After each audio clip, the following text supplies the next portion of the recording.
Next, we're going to talk about the operation and maintenance test of multiple UPS systems in parallel. We will now proceed to shut down UPS 2.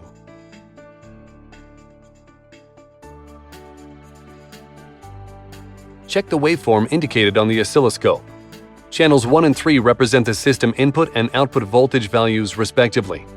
It can be seen that the waveform remains stable upon shutdown, and the shutdown of any UPS system has no effect on the whole system output.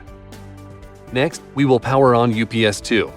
Check the waveform indication on the oscilloscope. It can be seen that the waveforms of channel 1 and 3 remain stable upon startup, and the startup of any UPS system has no effect on the system output.